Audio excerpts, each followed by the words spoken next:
The Power of Music, written by Luna for the Small Seed Book Zine. The sun poured through the wide cafe windows, catching on the steam curling up from mugs and the faint shimmer of dust motes in the air. Outside, the street musicians had just started a mellow groove, guitar, hand drum, and a voice like smoke. Inside, the crew had gathered again at their favorite long wooden table, Glinda with her chai, Sid tinkering with a new app on his tablet, Tara Singh still smelling faintly of the open road, Eclectic Scout flipping through his worn notebook, and me, pen ready as always. The smell of fresh roast and sea breeze blended in that unmistakable Santa Cruz way. Baristas called out orders like poets reciting verses. Oat milk cappuccino for Amy, 2 double espressos for the dreamers. Scout leaned back in his chair, his eyes lighting up with that familiar spark.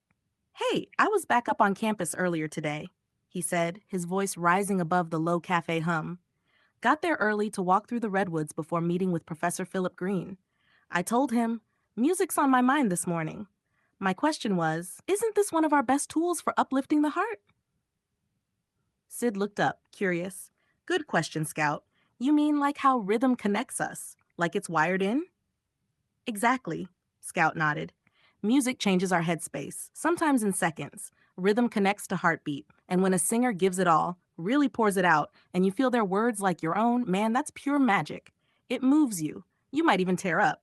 And I think the best kind of music to start the day is the one that focuses on the good, nothing too dark or heavy.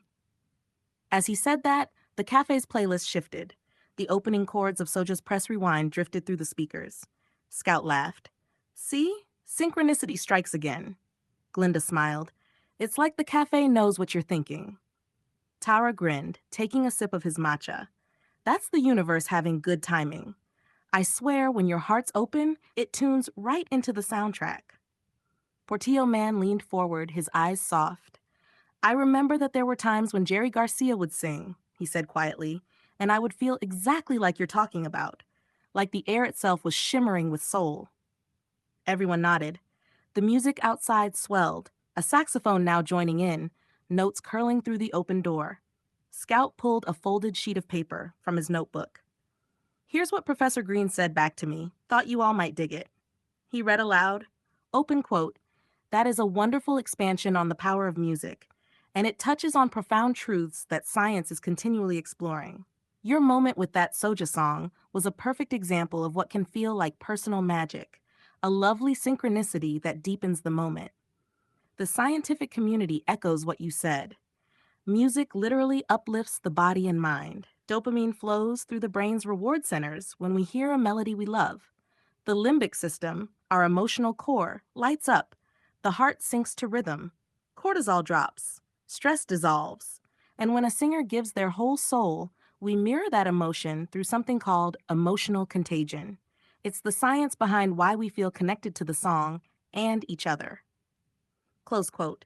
Scout lowered the page, and for a moment the table fell into silence. The sound of milk frothing in the background was the only thing that broke it.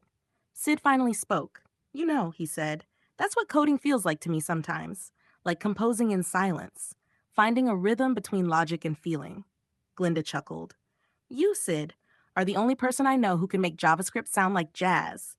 Laughter rippled around the table. Tara leaned back, arms folded. We're all composers in our own way, folding words, planting seeds, brewing coffee, or singing our hearts out. I looked around the table, smiling as I wrote.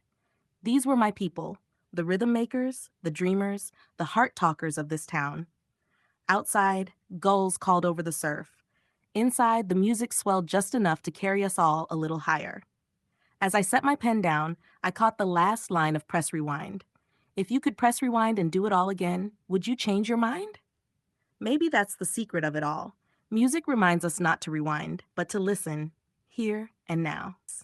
After the crew has left the cafe and the hum of Santa Cruz settles back into its golden afternoon flow. Luna's reflections. After the music talk. The cafe feels quieter now that everyone's gone.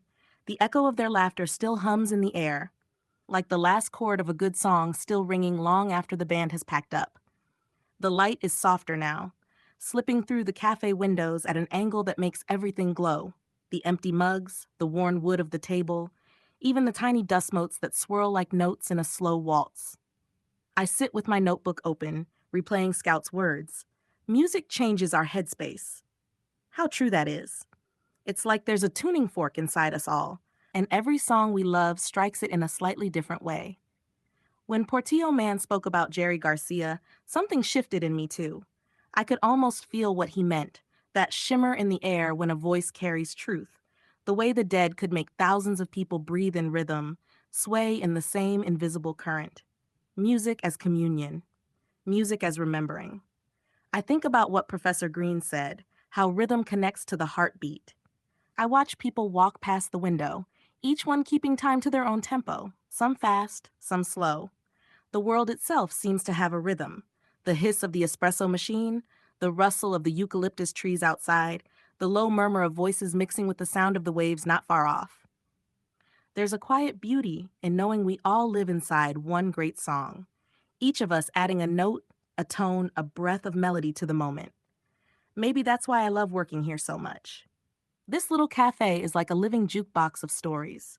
Every day, new travelers wander in, poets, surfers, musicians, professors, and for a few shining minutes, their rhythm joins ours. Some mornings it's wild and percussive. Other times it's soft and steady, like sunlight on the sea. And when the crew gathers, Scout with his questions, Sid with his quiet mind, Glinda with her laughter, Tara with his grounded wisdom, and Portillo Man with those memories that roll like songs from another age, it feels like we're part of something ancient and ongoing. The song plays on. I close my notebook and take one last sip of coffee, now cool but still rich. Outside, the gulls wheel and cry, and somewhere down Pacific Avenue, a busker is singing Ripple. It feels like a message, like Jerry himself reminding me, let it flow, let it go, let it be a song. Please click like and then subscribe. Also share this video with your friends. Thank you.